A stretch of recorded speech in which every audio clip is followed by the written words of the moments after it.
Good evening. Today, our fellow citizens, our way of life, our very freedom came under attack in a series of deliberate and deadly terrorist acts. The victims were in airplanes or in their offices. Secretaries, businessmen and women, military and federal workers, moms and dads, friends and neighbors. Thousands of lives were suddenly ended by evil, despicable acts of terror. The pictures of airplanes flying into buildings, fires burning, huge structures collapsing, have filled us with disbelief, terrible sadness, and a quiet, unyielding anger. These acts of mass murder were intended to frighten our nation into chaos and retreat. But they have failed.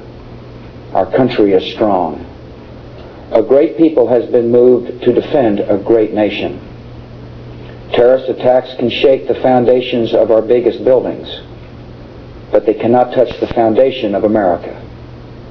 These acts shatter steel, but they cannot dent the steel of American resolve.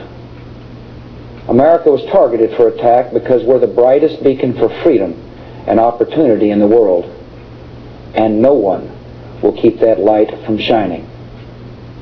Today our nation saw evil, the very worst of human nature, and we responded with the best of America, with the daring of our rescue workers, with the caring for strangers and neighbors who came to give blood and help in any way they could. Immediately following the first attack, I implemented our government's emergency response plans. Our military is powerful and it's prepared. Our emergency teams are working in New York City and Washington, D.C. to help with local rescue efforts. Our first priority is to get help to those who have been injured and to take every precaution to protect our citizens at home and around the world from further attacks. The functions of our government continue without interruption. Federal agencies in Washington, which had to be evacuated today, are reopening for essential personnel tonight and will be open for business tomorrow. Our financial institutions remain strong, and the American economy will be open for business as well. The search is underway for those who are behind these evil acts.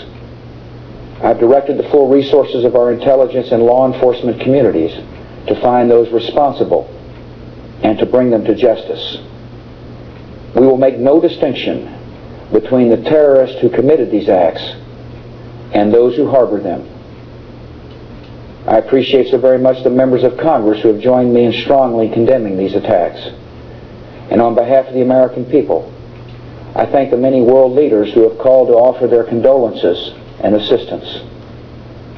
America and our friends and allies join with all those who want peace and security in the world, and we stand together to win the war against terrorism.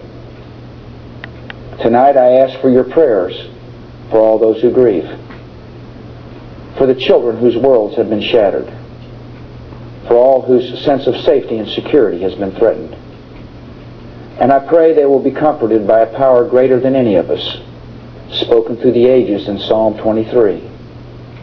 Even though I walk through the valley of the shadow of death, I fear no evil, for you are with me.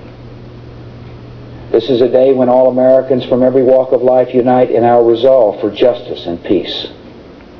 America has stood down enemies before, and we will do so this time.